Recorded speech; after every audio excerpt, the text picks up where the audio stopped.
하나님, 어지러운 세상 속에서 보이지 않는, 잡히지도 않는, 잘 느끼지도 못하는 아주 미세한 것에 세계가 쩔쩔매고 있습니다.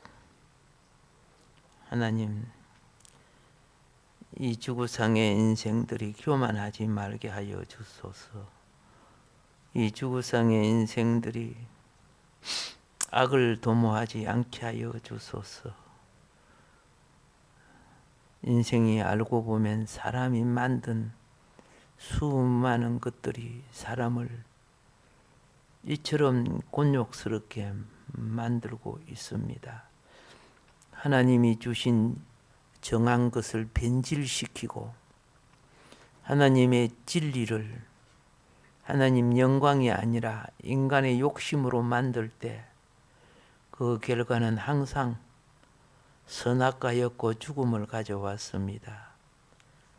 사람이 들어가는 산은 황폐해지고 또 그러다 보면 산에 휴식령을 내려서 하나님은 자연을 통해 회복시키는 것을 봅니다. 우리 만물에게 안식을 허락하시듯 우리 인생에게도 안식을 허락하시사 하나님의 기운을 받게 하시고 하나님의 진리로 양심이 돌이키게 하시며 온전히 바로 살게 하시는 우리 주여, 오늘도 하나님 전에 나와서 우리 하나님의 공급하시는 은혜로 깨닫게 하시고 똑같이 생겼을지라도 그 효력이 다르듯이 똑같은 말이라도 하나님께서 담는 영의 그릇이 다름을 알게 하여 주시사 오늘도 하늘 백성이 하늘 양식을 먹고 살고자 왔습니다. 공급하여 주소서. 은혜를 더하여 주소서. 전하는 자와 받는 자가 목자장 되신 우리 주님의 인도를 받게 하여 주소서. 예수님 이름으로 감사하며 기도드립니다. 아멘. 우리 인사하겠습니다. 우리의 만남이 항상 복입니다. 우리의 만남이 항상 복입니다. 예, 예, 감사합니다.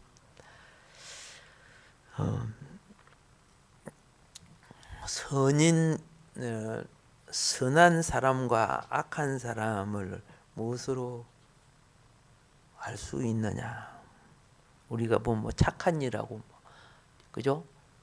뭐 이렇게 하는 것을 선한 사람, 나쁜 짓하고 악한 사람. 그런데 사람은 사실 그렇습니다. 이 세상에 태어나서 죄를 범치 않는 사람은 없다고 말했죠. 의인은 없나니 한 사람도 없다 그랬습니다. 그런데 차이가 있어요. 똑같은 사람이라도 차이가 있어요. 선한 사람은 자신이 살아있는 한 항상 죄된 생각이 들어온다는 걸 알아요. 자신이 살아있는 한 항상 죄를 범할 수 있는 요소가 내게 있다는 걸 알아요. 이게 선한 사람이에요. 예. 그런데 악한 사람은 죄를 범할 때 자기가 사는 줄 알아요. 좀 잘 모르는 것 같아요. 그러니까 의인은 빛은 어둠을 보는 눈이 있다는 뜻이에요. 예. 어둠은 자기밖에 몰라요. 내가 손해본 거, 내가 상처받은 거 이런 거밖에 몰라. 그래서 그걸 어떻게 알 수 있고 고칠 수 있는가? 주의 말씀이 내 발의 등이요 길의 빛이라고 성경은 말한 겁니다. 주의 말씀이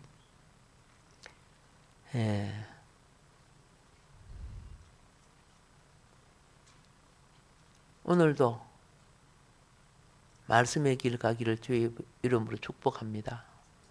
예. 이번에 성경 구절이 여기에 뜰 거예요. 뜨면은 집사님이 읽으실 때 같이 읽으시면 되겠습니다. 같이 한번 보겠습니다. 열왕기상 18장 25절에서 39절입니다. 엘리야가 바알의 선지자들에게 이르되 너희는 많으니 먼저 송아지 한 마리를 택하여 잡고 너희 신의 이름을 부르라. 그러나 불을 붙이지 말라.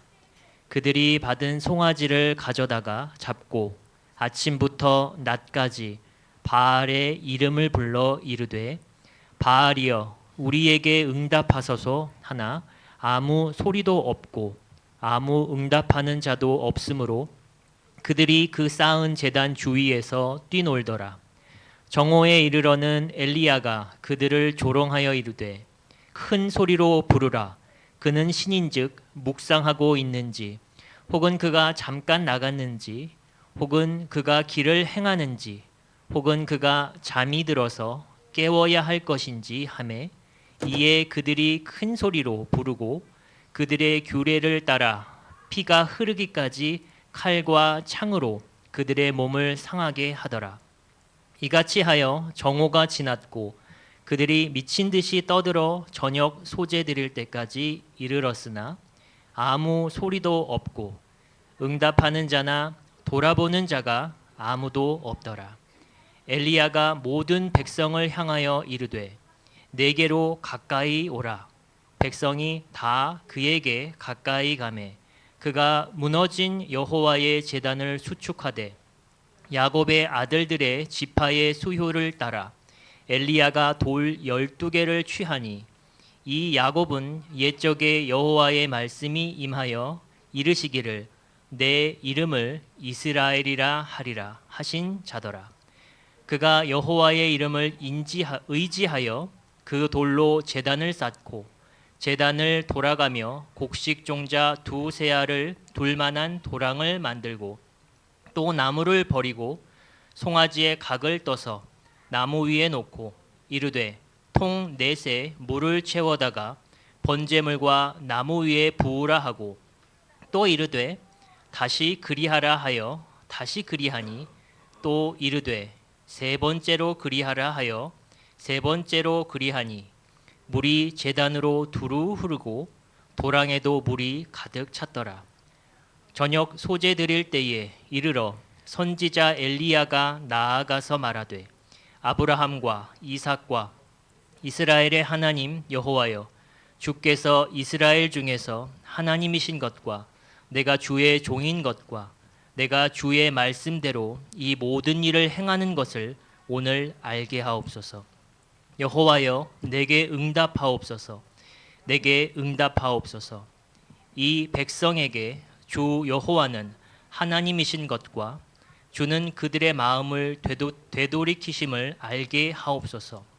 하매 이에 여호와의 불이 내려서 번제물과 나무와 돌과 흙을 태우고 또 도랑에 물을 핥은지라.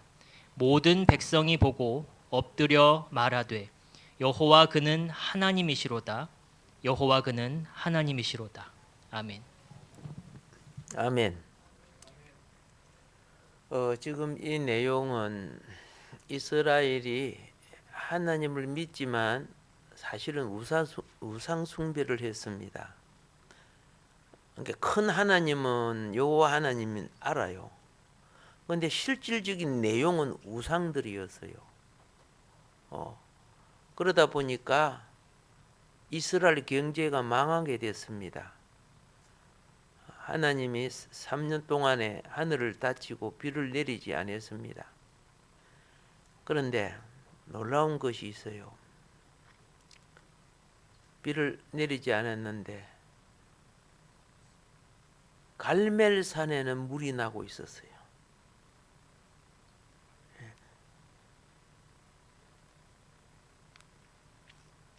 그런데 그 물 가지고 이스라엘 전국이 먹을 수 있는 건 아니잖아요.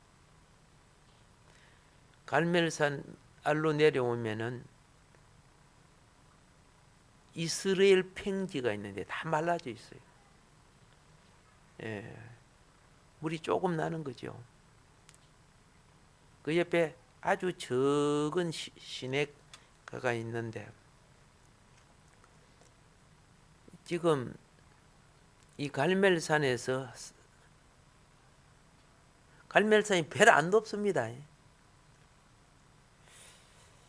그 높이가 그러니까 여러분 가보면은 여기 민둥성이라 요리 걸어 올라가면요 그냥 얼마 안 가서 올라가 176고지인가 약 200고지가 안 되는 곳이니까 하기야 바닷가에서 100고지는 되게 높은 겁니다. 예. 여러분들이 저 등산을 할 때 산에 가면요 중퉁만쯤 타가 다 올라가니까 그래도 어이구 높다 그러지만은 바닷가에서 100고지 200고지는 상당히 높게 보이죠. 그런데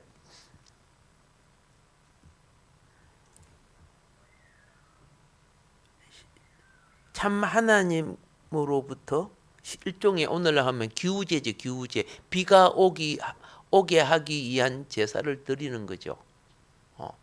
그런데 불로 응답하는 제단이 비를 내리는 신이다. 불로 응답하는 제단이. 그 신이 참 하나님이다. 그래서 갈멜산 제단에 이스라엘의 거짓 선지자, 바알 선지자와 아세라 선지자 다 합하면 얼마요? 그냥 와 많다지 그죠? 나중에 숫자가 나옵니다. 예.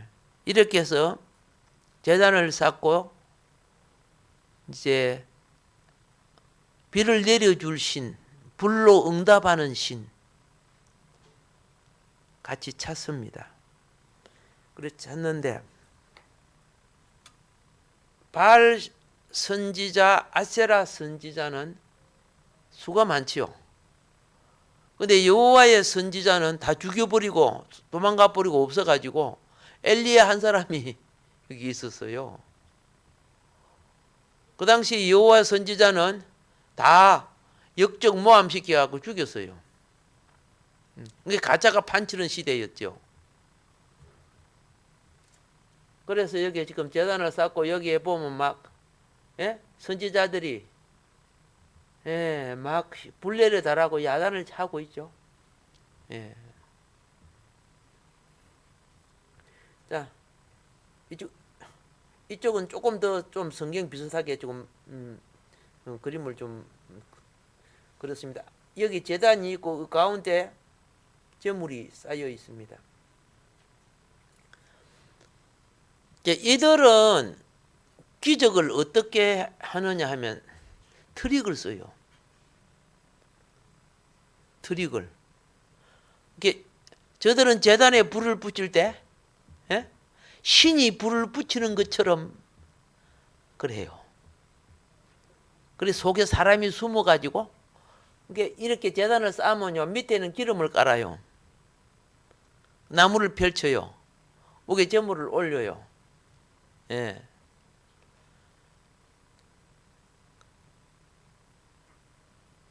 자, 요 부분이 그죠? 이제 언제 발견됐느냐 하면은 무슨 이거 그렇게 알고 계세요. 그래서 여기 보면 850대 1의 결투라 그렇게 돼 있어요. 바알 선지가 400명이 되고 아세라 선지 450명이었죠. 그러면 숫자만 봐도 엘리야는 기가 죽어가지고 그죠? 저쪽에 수가 많고 나 혼자면 어떻게 기가 죽잖아요. 그런데 이게 엘리야 제단이야. 여기 또랑을 파고 아까 성경 읽어보셨죠? 물을 부었어요. 제단 위에 물을 부었어요. 물을 총 몇 통 부었어요? 12통을 부었어요. 예. 돌멩이는 12개밖에 안 해요. 없어요. 12개 하나 둘 셋 한쪽에 3개씩 나왔고 이렇게 네모로 놓고 가운데 나무 놓고 이제 짐승 올렸는데 거기에 물을 부어버리니까 불이 붙겠어? 왜 물 부으라 그랬을까요? 뭐 때문에 물 부으라 그랬을까요? 물도 귀한데.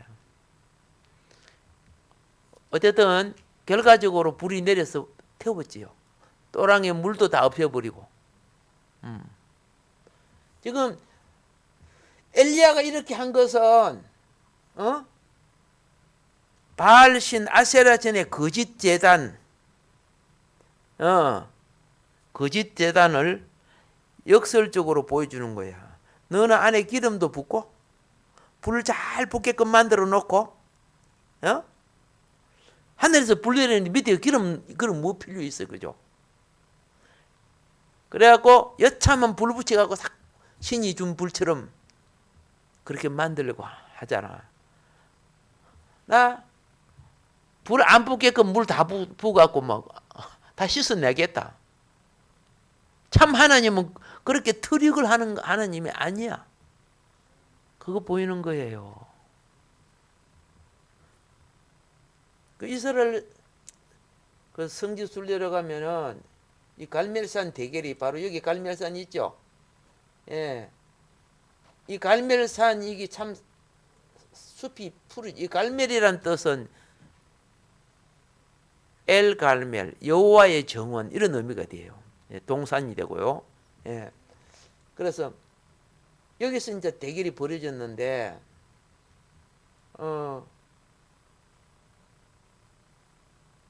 여기에 엘리야 상이 쓰고 있지, 그죠? 엘리야 기념상이 있습니다. 엘리야가 지금 누구를 바로 밟고 있어요? 거짓 선지자들이죠. 예. 손에 뭘 들고 있어요? 칼을 들고 있어요. 그런데 칼이 쪽발라요. 좀 굽어졌어요. 굽어졌죠? 왜 저 칼이 굽었을까요? 예. 그 당시에는 칼을 많이 쓰면 굽어져. 구리 칼이기 때문에 850명의 목을 쳤으면 칼이 굽어질 수밖에 없어요. 블레셋 사람들은 새 칼을 가지고 있잖아요. 그러니까 같이 싸우면은 구리 칼이 새 칼이 져요. 참고하라고 이렇게 하는 겁니다. 나중에 시간 있으면 이런 거 다 설명을 드리는데 오늘은 그게 아니고 모세 부분을 하는 부분이니까. 그러면은 제가 여기서 말씀드리고 싶은 것은 뭐냐면 어떻게 그걸 알았느냐? 성경은 나와 있지도 않는데. 그래서 저번에 제가 말했죠. 성경의 기록을 제대로 이해하려면은 문화, 풍습, 역사, 지리, 그 시대의 배경 이런 거 알아야 된다? 몰라야 된다? 알아야 제대로 이해가 된다 그랬어요. 근데 성경 그것만 갖고 있으면 한국 사람이 보면 한국 사람의 문화, 풍습에다 끌어다 붙여요. 한국 사람이. 그래서 여러분 요나가 박능굴 밑에 앉아가지고 막 이런 거 나오잖아. 박능굴 아니잖아요. 실제 가서 보니까 무슨 나무였어요? 피마자, 아주까리였지요. 그러니까 우리식으로 조각목이라고, 그거는 중국에 뭐 조각할 때 만드는 그 큰 나무들 있잖아요. 멋있게 생긴 나무들. 그거 그대로 우리가 갖다가 조각목으로 법궤를 만들었다. 그런데 실제 이제 보러 알아보니까 광야에서 나오는 시띠나무였다고 말이야. 그런 것이 우리나라 없잖아요. 그러니까 어쩔 수 없이 그걸 끌어다가 쓰는 거예요. 예. 자, 뭐 보면 들에 백합화가 웃두고 뭐 이런 거 나오잖아. 그 가보니까 수수나였잖아. 뭐 쌀구나무 열매가 어뜨고 그랬잖아. 근데 실제 보니까 아몬드였잖아. 우리나라 아몬드가 없으니까 비슷하게 생긴 게 뭐요? 살고 뭐 이런 식으로 성경이 되어 있다고 말이야. 많이 바꿔졌어요. 네, 문화가 교류되고 원어가 해석돼. 그렇지만 아직도 많은 것이 예, 성경에 더하거나 덜하지 말았기 때문에 첨가는 할 수 없지만은 해석은 바르게 하려고 노력해야 된다 그 말입니다. 4세기 이제 수리학 교회 설교자였던 그리고 시인이었고 설교자였던 사람이 에브라임 에데사 사람입니다. 에브라임이라는 분이요.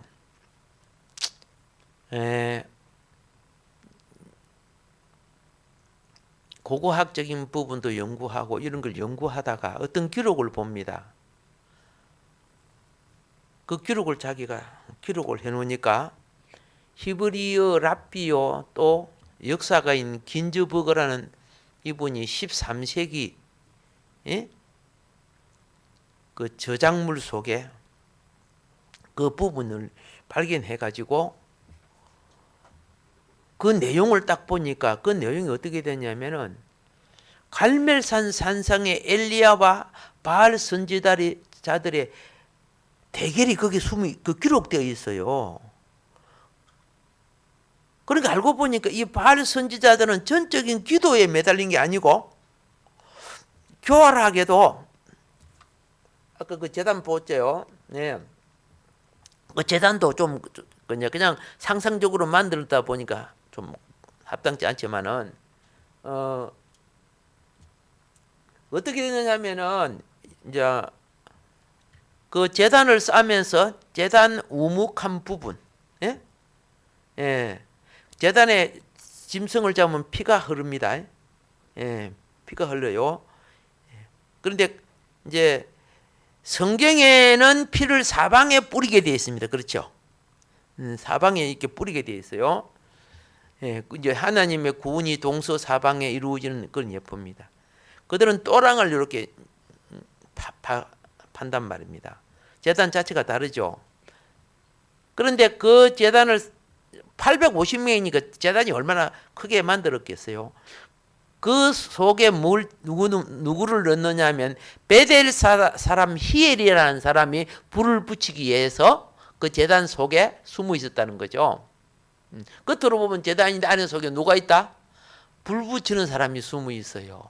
예, 아무도 모르죠. 일종의 사기극이죠. 사기극. 그렇게 해왔기 때문에 그들은 그래서 그들은 뭡니까? 바알이여 바알이여 제단에 불이 샥 올라가는 거야. 와 바알 신이 불 내려졌다 이렇게 되는 거야. 그걸 그대로 어디서 갈멜산에서 시작을 하는 거예요. 바알 신이 불 내리게끔. 그런데 엘리야 선지자가 그걸 모를까요? 그래 바알 불러봐서 한번 해봐. 왜? 이 숨어있는 그 뭡니까 베델 사람 히엘이 그 숨어서 이제 불 붙일 준비를 다 하고 있는데 뱀이 한 마리가 와서 독사가 와서 히엘이 급소를 물려 죽여버려요. 그 기록이 그리 돼 있어요. 막 이스라엘 수많은 사람이 갈멜산에 모여 있잖아. 근데 어떻게 해요? 바알이여 바알이여 근데 불이 안 붙네. 빙빙 도 나중에는 막 몸에 피를 흘리면서 바알이여 불을 안 붙네. 아 미치겠네. 아니 불 붙이는 사람이 죽어 있는데. 예. 그들이 기대했던 불꽃이 솟아오르지 않았어. 이스라엘 백성을 속이는데 실패했죠. 예, 가끔 마술할 트릭하는 거 보시죠. 마술 보죠. 예, 마술 참 기가 차죠. 그죠? 마술하는 거 보면 이해가 안 되는 거 많죠. 근데 가끔 마술도 우리나라 유명한 마술사들도 하다가 실수할 때도 있어요. 예. 근데 이들도 고짓하다가 더 실수한 거야. 근데 그러한 그림이 어디에 기록되어 있었느냐 하면은 거기 이제 고고학 그죠? 예, 발견은 그렇게 오래되지 않았습니다. 이거 발견해 가지고 회당 속에 그림이 나오는데 여기 보면 여기에 티그리스강, 이거는 유프라데스강. 티그리스강과 유프라데스강 사이에 두라, 밑에 있죠. 두라 유로포스라는 지역이 발견이 된 거예요. 예, 두라 유로포스. 이제 이 지역은 그냥 알겠죠. 여기 예루살렘, 이스라엘 있고 이집트가 있고 이제 그런 거 대강 아시겠죠. 그걸 딱 그러니까 그 기록이 신빙성이 있나 없나를 보기 위해서 그래서 딱 발견했는데 유적 발견 장소입니다. 예. 자, 두라 유로포스, 그 두라에 있는 무슨 이거부터 볼게요. 여기 벨 신전이에요. 벨 신전. 예. 시리아, 이 지역이 시리아입니다. 그 지역이 수리아 혹은 시리아라고 하죠. 예. 원래 이 벨 신전은 팔미라 사원이 있었던 데서 이렇게 이제 이 지역에도 예, 신전이 또 지어져 갔는데 이 벨 신전을 우리가 조금 이해를 하면은 그때 시리아는 해달 벨신을 섬겼어요. 헬다벨. 알겠습니까? 벨신은 벨신이야. 달신은 이글리볼이고 태양신은 야르히볼이요.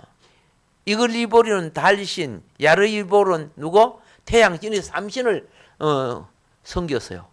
눈에 하늘에 있는 것들을. 그 당시에는 그 수준은 그죠? 그 신으로 볼 수밖에 없어. 우리나라도 그랬잖아.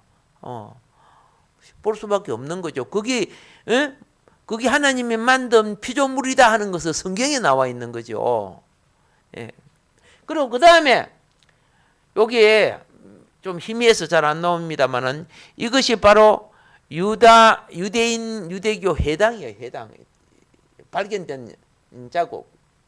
해당이고 이제 요 안에 뭐 지붕 덮어놓고 그랬는데 나중에 이제 그 보여드릴게요. 그리고 요것이 지금 교회야 교회. 발견을 하고 나니까 여기 뭘 받쳐 놨죠. 요 넘어가지 말하고 이 기둥 같은 거 떠올 해가지고 이렇게 받쳐 놓은 거예요. 그러니까 여러분 혹시 가다가 확 밀고 그러지 말라고요. 이 유적을 보존하기 위해서. 313년 밀란 칙령, 콘스탄틴 제자가 밀란 칙령을 하기 전까지는 핍박을 많이 받았기 때문에 기독교가 가정교회로 숨어들었어요. 예, 숨어들었는데, 이게 이 시리아의 그 두라 유로포스죠. 유로포스 이 지역, 두라 유로포스 이 지역에 발굴된 유적 중에 아주 성경에 근거한 많은 것이 발견하게 됐는데요. 많은 유적이 나오는데 그 중에 이제 시간상 딱 하나만 이렇게 하려고 합니다. 유대 기독교인들의 회장이자 교회로 사용했던 곳이 이렇게 지금 돼 있죠. 이건 지금 현존하고 있는 겁니다. 예. 4세기 수리아 교회 설교자 에데사가 요 내용을 인용해 가지고 아까 내가 말씀한 걸 설명했습니다. 에데사가 에데사 지역의 복음 전도자 에브라임이라 했죠. 에브라임. 그 히엘이 베델 사람 히엘이 예? 아까 그 제단 속에 들어가고 불 붙이려고 하고 들어갔는데 엘리야가 기도했을 때 뱀이 들어가서 물을 죽여버렸다 했잖아요. 예. 요것을 유대인 랍비 아주 뛰어난 랍비 긴즈버거라는 이 학자가 이제 탁월하죠. 역사 추론이 역사의 그 세계에 살았기 때문에 역사 추론이 굉장히 정리합니다. 그래서 아까 지금 여기에 있는 이 시리아 이 사막 이 도시가 쉽게 말해 상업 도시예요. 많은 대상들이 왔다 갔다 하는. 그래서 이거는 발굴한 데가 그리 오래 안 돼요. 그런데 여기 보니까 이 전부 그림입니다. 여기 예, 이 벽이 전부 그림이에요. 이 고대 회당이 발굴됐는데 자, 이 그림인데 요 그림에 여러 가지 이 백화, 이 프레스코 백화라고 합니다. 이걸 갖다가 예, 여러분들이 저 뭐 이거 중동 지역에 가면요, 예, 바이라든가 그죠? 이런 데 가면은 그리고 소피아 성전 있죠. 교회. 그런 데 가면은 이 프레스코 백화를 볼 수 있어요. 이슬람들이 또 많이 이 백화를 그려요. 프레스코라는 것은 뭐냐 하면은 벽에다가 돌에 그림을 그리면 잘 안 그려지지요. 그러니까 벽에다가 뭐예요? 석회 있죠, 석회. 석회 반죽을 하고 쫙 발라요. 쫙 발라놓고 거기 완전히 마르기 전에 거기다 그림을 그리는 거라. 이게 프레스코 백화라고 하는 겁니다. 지금 이것도 석회를 다 발라가지고 그림을 그리는 거라. 그러면 석재가 말라지고 그림이 말라지면 석재가 보존하는 한 그림은 남아있는 거야. 많은 세월이 흘러도.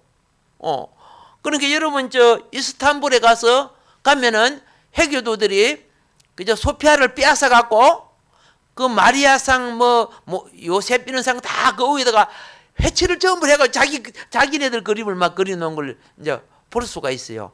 그게 이제 프레스코 백화인데 이 그림은 요즘은 그래 안 하지만은 르네상스 시대 때부터 시작된 건 많이 일어났죠. 그 르네상스라고 하면 14세기부터 16세기 이탈리아 중심으로 퍼진 예술, 문학 그런 인간 존중, 개성 개방을 목표로 해가지고 그리스 로마 고전 문화 부흥을 추구했죠. 이걸 갖다가 뭐라고 합니까? 문의 부흥이라고 그렇게 했잖아요. 우리 학교에서 배울 때는 그죠? 문의 부흥 시대가.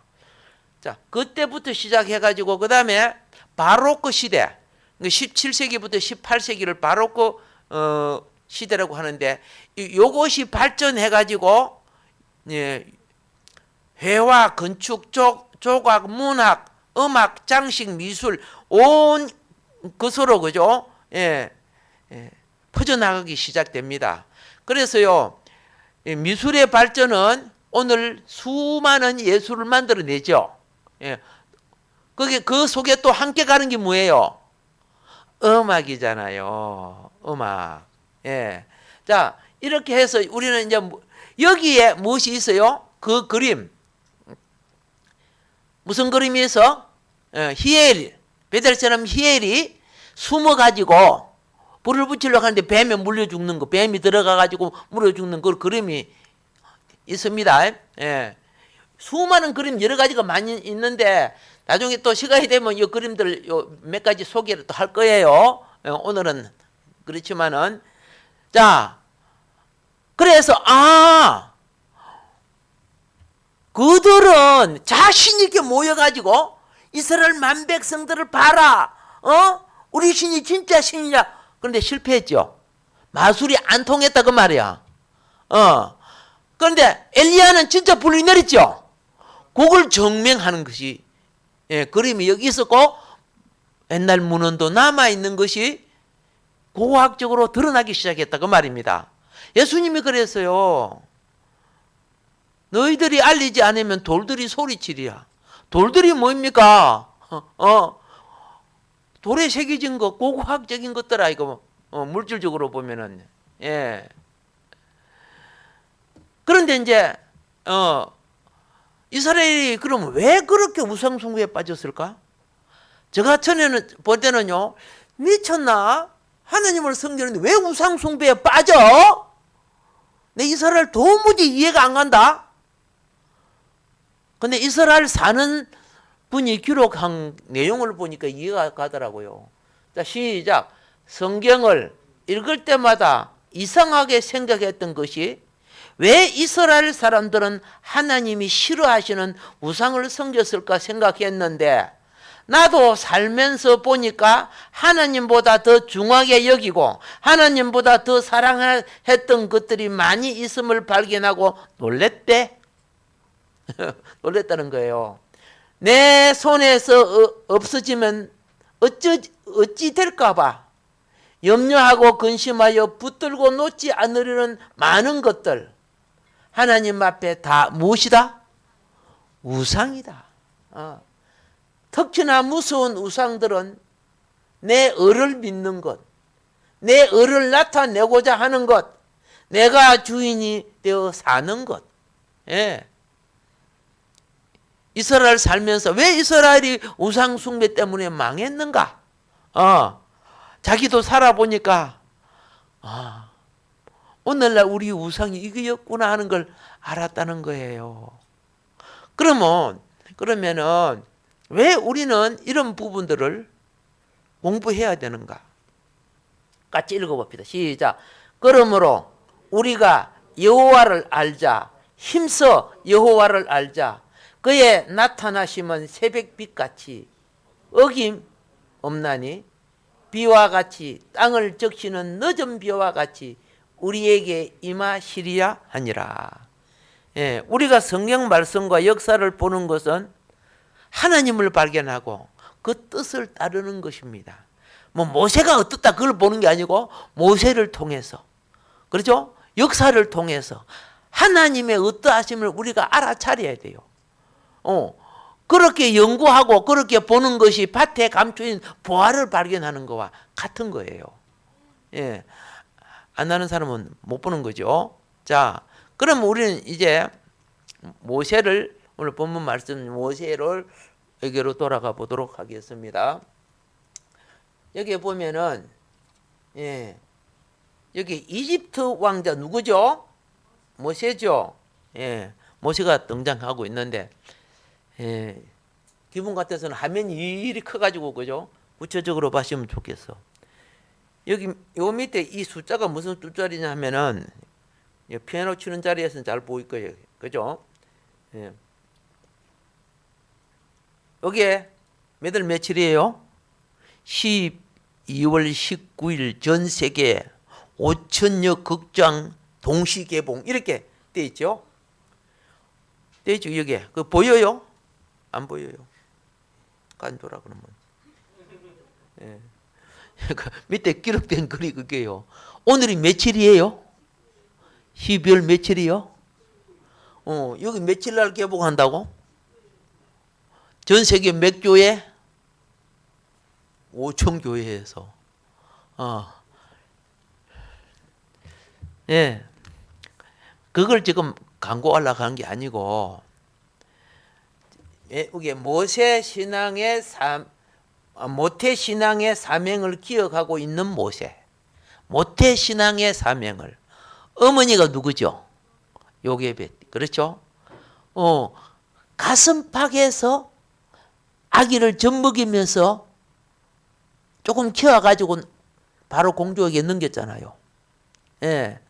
그때 그 말을 모세야 네가 크거들랑 노예되는 이 종로로 사는 내 동족들 네가 건져내야 된다. 네가 구해내야 된다. 네가 어떻게 살았는 줄 아냐? 다 죽을 때 내가 목숨 걸고 너 지켰어. 그래 네가 산 거야.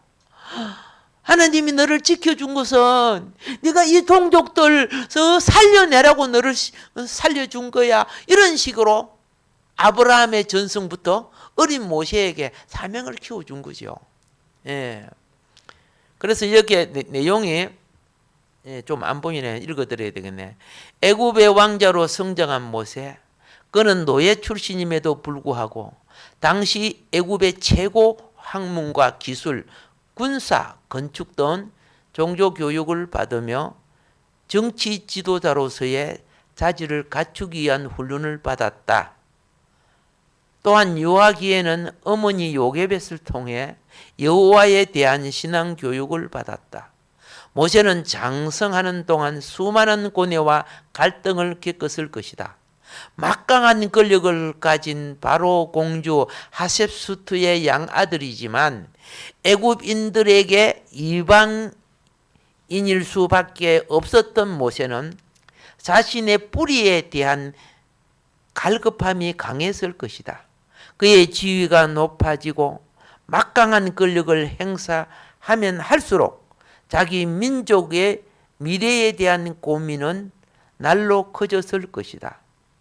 모세는 장년이 되어서 언젠가는 히브리 민족을 애굽의 노예 생활로부터 구원해내야 한다는 모치를 통한 아브라함의 언약을 되새겼을 것이며 신앙 명령을 자각했을 것이다. 이에 대한 증거는 출애굽기 2장 11절에 모세가 장성한 후에 한 번은 자기 형제들에게 나가서 그 고역함을 보더니, 자, 사도행전 7장 23절부터 25절은 나이 40이 되며 그의 형제 이스라엘 자손을 돌아볼 생각이 나더니 저는 그 형제들이 하나님께서 자기의 손을 빌어 구원하여 주실 것을 깨달으리라고 생각하였으나 에서 잘 나타낸다. 모세는 자기가 그러면 자기 백성을 자기가 구원해야 되겠다는 거, 그거 벌써 자기가 알고 있었다는 거지. 어디서? 사도행전 7장에 우리가 보니까. 사람은요, 이 땅에 살 때 잘 살고 건강하게 살아가야 될 이 땅에, 그렇죠, 목적이 있지만은 짐승하고 달라요. 짐승은 잘 먹고 잘 살다가 그냥 죽으면 되지만은, 예? 인간으로 태어난 자는 어느 정도 크면은 천명을 받들어야 돼. 나를 왜 이 땅에 보냈는가? 거기 존재의 열매란 말이야. 존재의 열매가 되지 않는 자는 인생이 엉겅퀴나 가시떨기처럼 그냥 나 막 피해주고 이렇게 지만 살다가 가는 거요. 그런데 사람은 하늘의 열매를 맺으라고 우리에게 허용한 것이 뭡니까? 여러분은 다 열매 먹고 사는 거요. 밀, 보리 뭐 전부 다 열매 아니가. 여러분 밀, 보리 이런 것들을 그죠, 베어 열심히 자라기 위해서 거름 주고 다 주잖아. 그럼 주지요. 그래서 잘 자라는데, 그래 나는 잘 자랄게 해가지고 자꾸 잎사귀만 자라면 불태워 버린다 나중에. 어느 정도 자라면 안에 속대가 나와서 열매를 맺어줘야 되거든요. 하나님이 인간 농사도 하늘에 속한 생명으로 열매 맺으라고 우리에게 복 주시는 거예요. 우리가 왜 복음을 전합니까? 본질을 깨우치고 하늘에 속한 자로 살아가라고 전하는 거 아닙니까? 자, 여기 보면 또 고대 이집트 역사 하셉수트 투트모스 3세 뭐 이렇게 돼 있죠. 예. 자, 인간적 의지로 실패한 해방 운동. 예. 그가 40세가 되던 때에 일생일대의 전환점을 맞이하게 된다. 그가 히브리 노예를 감독하는 감독관을 살해한 것이다. 그러나 믿었던 동족들은 오히려 모세의 살인을 밀고하였다. 모세는 동족 해방을 위해 도전했지만 결과는 실패였고 미디안 광야로 도피했다. 권력이 약한 투트모스 3세는 자신의 정적인 모세를 제거하는 데 좋은 기회였다. 성경은 모세의 행위를 믿음에 의한 것으로 해석하고 있다. 히브리서 11장 24절부터 26절에. 믿음을 이루기고 믿음을 지키기 위해서 했는데 그 믿음 행위가 인간적으로 했다는 뜻이지요. 왕자의 신분을 마다하고 학대받는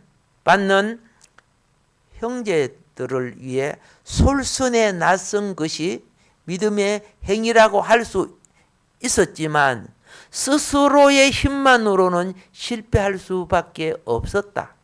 그는 좌절과 비탄 속에서 미디안 광야로 쫓겨났다.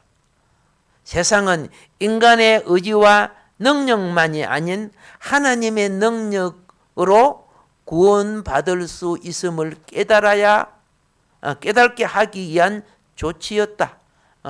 모세가 부족한 게 어디 있어요? 그렇죠? 근데 모세가 이제 비워져 봐야 하나님의 능력이 내 속에 어떻게 채워지는 걸 알 수 있는 거 아닙니까? 자, 그래서 믿었던 히브리 동족의 배신을 통해서 그런 황급히 왕궁을 떠나서 미디안 광야로 피신해 갑니다. 그러면 이것저것 다 챙겨가고 갔을까? 그렇지 않았겠지, 그죠? 예. 하나님이 그렇게 갈 때 못 챙기고 그냥 가게끔 만드는 거예요. 그게 하나님을 의지하는 방법이에요. 아브라함을 불러낼 때 본토, 친척, 아비집 다 떠나라 하니까 그죠? 왕창 데리고 왔잖아. 조카, 롯까지 데리고 오잖아요. 결국은 전부 다 하나님이 시간을 통해서, 기근을 통해서 그거 다 내보내버리잖아.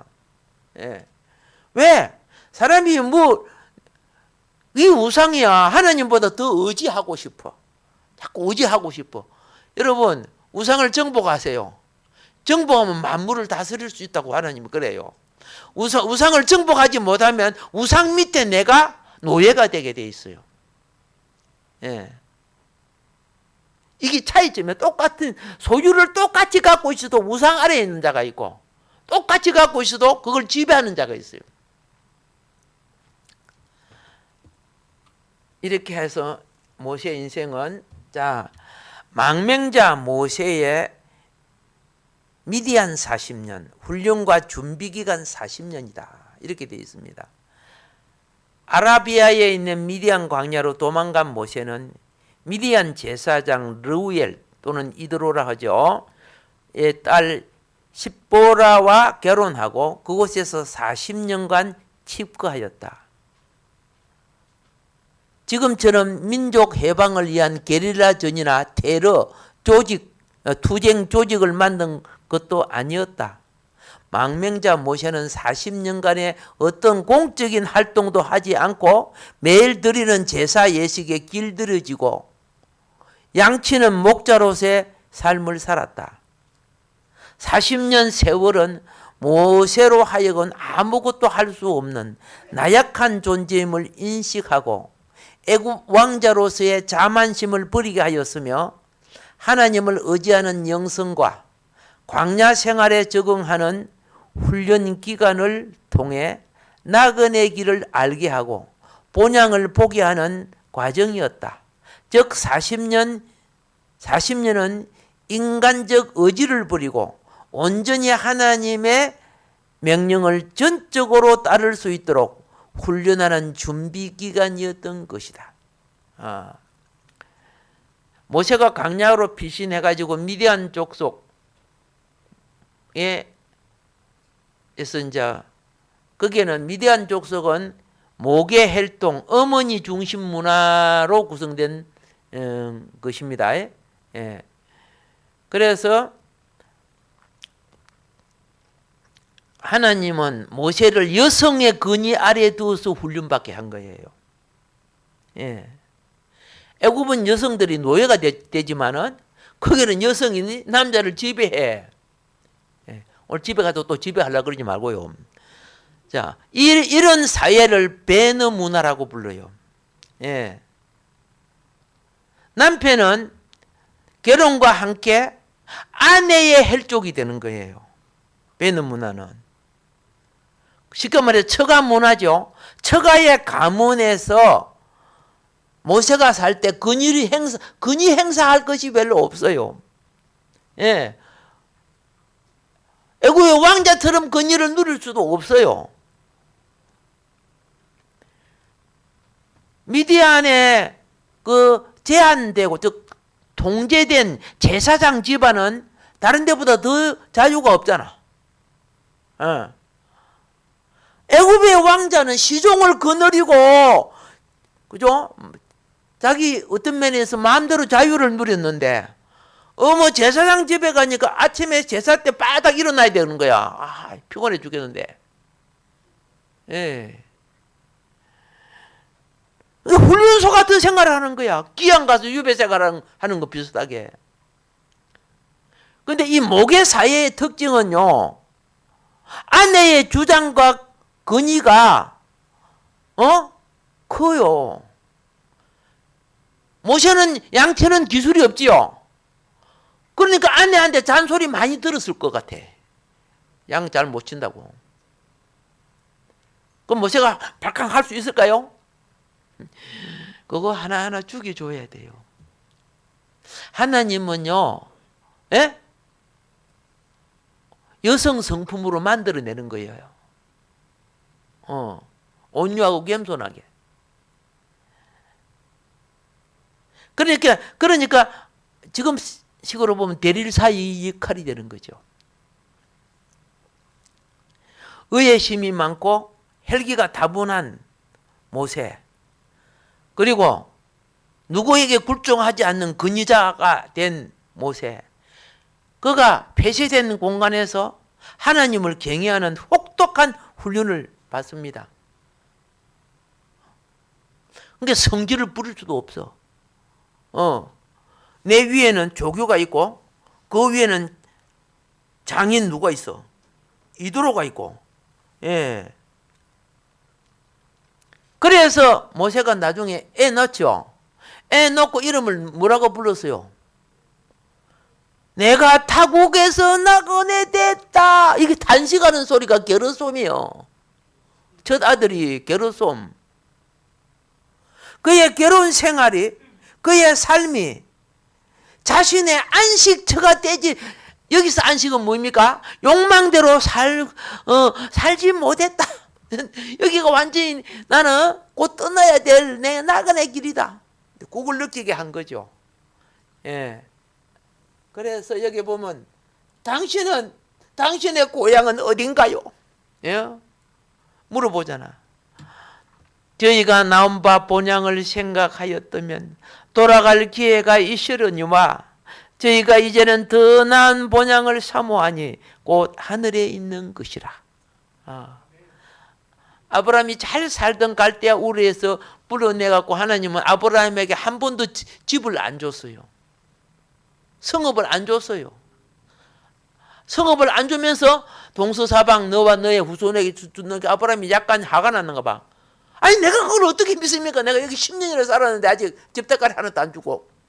그런 식으로 해가지고 나중에 햇불 언장 맺었잖아요. 그리고 아브라함이 나이가 드니까 내 본향은 하늘에 있는 곳이구나. 그래서 내가 이 땅에 안착하지 못하게 텐트 생활하게끔 만들어 주셨구나. 아브라함이 나중에 그걸 깨닫잖아요. 이게 히브리서에 나온 내용입니다. 예. 여러분, 우리 본향은 어디예요? 예, 예수님이 그랬어요. 내가 너희를 위하여 너희 처소를 그죠? 예, 세우러 간다고 약속해 주었어요. 자, 그래서 오늘 또 그다음 거, 사람의 이름은 매우 중요한 의미를 담고 있습니다. 특히 자녀의 이름을 지을 때는 더욱 그러합니다. 이에는 부모가 바라는 소망이나 인생관, 가치관 등이 담기게 됩니다. 모세의 두 아들의 이름은 각각 게르솜과 엘리에셀입니다. 게르솜은 이방에서 나그네가 되었다는 뜻입니다. 한마디로 나그네입니다. 엘리에셀은 나의 하나님은 도우심이란 뜻입니다. 곧 하나님은 구원자라는 뜻입니다. 모세는 구원 역사를 기념하기 위해 아들의 이름을 이렇게 지었던 것입니다. 또한 이것은 하나님께 대한 모세의 신앙 고백이기도 하며 인생 고백이기도 합니다. 하나님께서 모세의 삶에 담아주신 신앙 고백과 함께 하셨습니다. 우리는 이 세상에 정들 수 없는 나그네 영성을 가진 자로 살아갑니다. 우리는 이 세상에서 구원의 하나님의 도우심을 받는 하나님의 자녀로 살아갑니다. 우리는 이 세상에서 시작과 끝이 되시는 하나님께 도우심을 구하는 기도의 사람으로 살아갑니다. 우리는 모세의 두 아들의 이름처럼 게르솜을 체험하고 엘리에셀을 고백해야 합니다.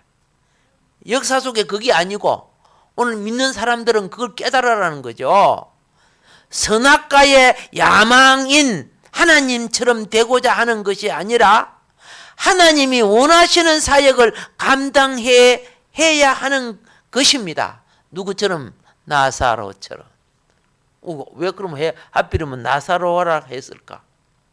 나사로의 뜻은 하나님은 나의 도우심이란 그런 뜻입니다. 자, 베다니에 있는 나사로 알죠?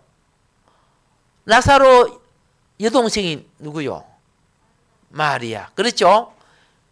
그들은 왜 그 가난한 지역 예루살렘 옆에 어디에 와서 살고 있었어? 벳박의 마을 옆에 있는 베다니 마을에 살았어요. 그가 얼마든지 출세할 가능성이 있어. 왜? 이 자녀는 로마 총독의 자녀니까. 그런데 어떻게 해서요? 로마 총독 아버지의 부귀와 맹화를 따라 자기도 총독이 될 수 있고 로마에 그죠? 배를 달 수도 있겠는데 신앙을 따라서 로마 총독 수리아, 아까 시리아라고 했죠. 시리아 총독으로 갈 때 이들은 주님을 따라서 안 갔어요. 믿음을 지키려고. 엄청난 자기의 특권의 기회를 갖다가 잘랐어요. 주님이 기특해서 자주 찾아주셨지? 성경에 보면 기특해서 찾아주셔서. 예수님의 진리를 따라 베다니 마을로 왔던 이 사람이 젊은 나이에 죽었어. 맞죠? 그 더운 지방에 죽어서 4일 동안 방치했으니까 썩은 냄새가 났잖아요. 돌무덤 속에 넣어놨지만. 근데 하나님의 도우심으로 살아났죠? 살아납니다. 성경 내용이니까. 이때 이 젊은 나사로가 죽음에서 살아날 때 성경의 기록 보세요. 많은 사람이 구원을 받았어요. 믿었다고 되어 있어요. 세상적으로 출세는 못했지만은 가난한 동네에 살았지만은 세상적으로 출세해도 한 영혼 구원 못하는 사람 많잖아. 근데 많은 영혼을 구원해서 누가 진짜 출세야?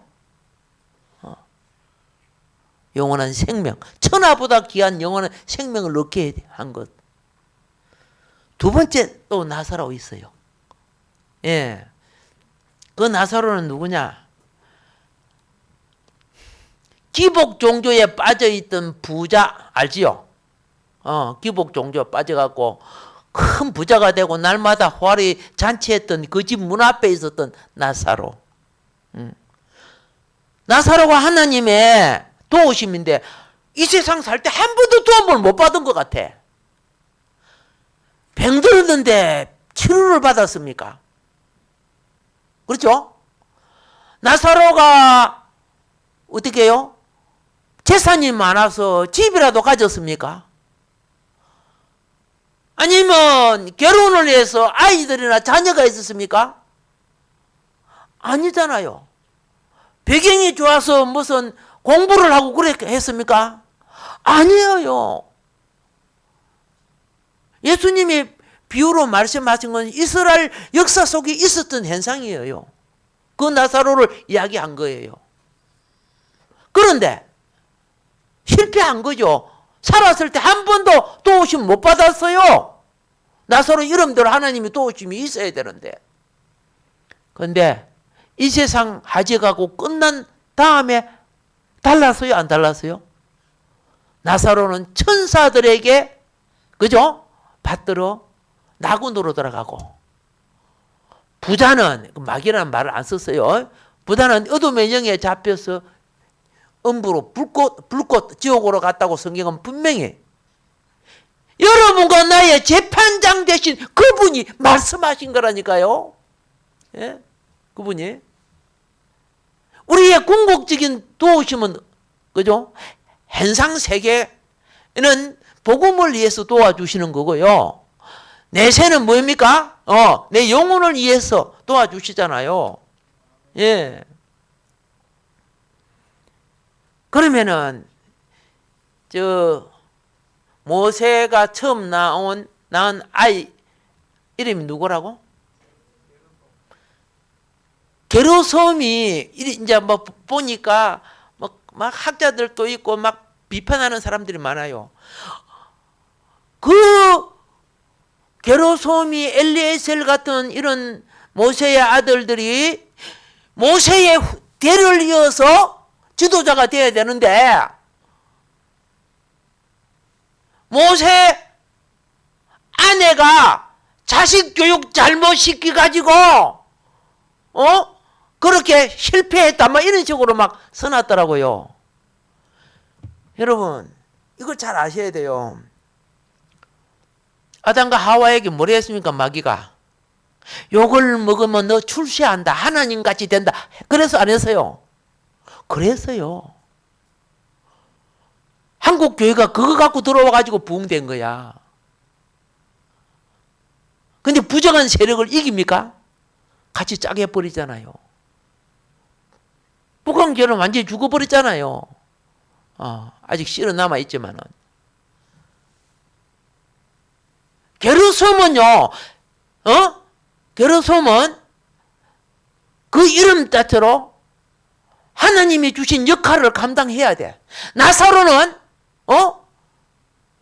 하나님, 내 인생 팔자가 뭡니까? 내 결혼도 못하고요. 집도 없고요. 돈도 없고요. 내 병들어 있고요. 내가 하나님을 믿는데 내 인생 팔자가 뭡니까? 이렇게 불평했다면은 그의 믿음의 사역은 끝났을 거예요. 내세의 보장도 없었을 거예요. 세상과 비유하지 않았다는 거예요. 오늘 우리 신앙이 세상과 비교를 자꾸 해. 그게 선악과가 된다니까. 하나님이 내 인생에 맡기진 의무에 충성하세요. 어느 날 새끼 발꼬락이 불평이 많았어요. 나는 맨날 양발 속에 쫑찌 있고 무좀 걸려 있고 말이야. 붙어가 사는 게 내 인생의 고역이다. 새끼 발꼬락이 나사로 같지요. 네 소원이 뭐냐니까. 나도 얼굴에 좀 붙어 있습니다. 그러니까 이거 딱 붙어 있다. 그럼 되겠어요, 그게? 사람이 남을 비교하는 게 아니야. 신앙은요, 하나님이 내를 이 땅에 보내신 직분에 충실하는 거예요. 왕을 세우면 왕으로 충실하면 되는 거야. 나사로 사역에 충실하면 되는 거야. 나머지는 내 삶에 대해 부가적인 것은 하나님이 그 시와 때를 따라 공급하신다고 되어 있잖아. 근데 선악과 신앙이 딱 들어오니까 거짓을 행하고 불의를 행해서라도 성공하면 그게 신앙이 좋은 걸로 착하게 만들었잖아. 그래서 정의와 의가 없어지긴 세상이 되어버려. 불의를 가지고 은혜라고 칭호하는 세상이 되어버려. 심판대 앞에서 우리 주님은 여러분의 삶을 정직하게 보실 겁니다. 예. 하나님은 우리에게 뭐 사라고 하는 것이 아닙니다. 그렇죠? 하나님의 뜻을 따라 살아가면 30배, 60배, 100배 결실하게끔 약속해 주셨습니다. 오늘 하루도 이 귀한 믿음 가지고 승리하는 삶 되기를 예수님 이름으로 축복합니다. 주신 말씀 기억하면서 한번 기도합시다. 주여,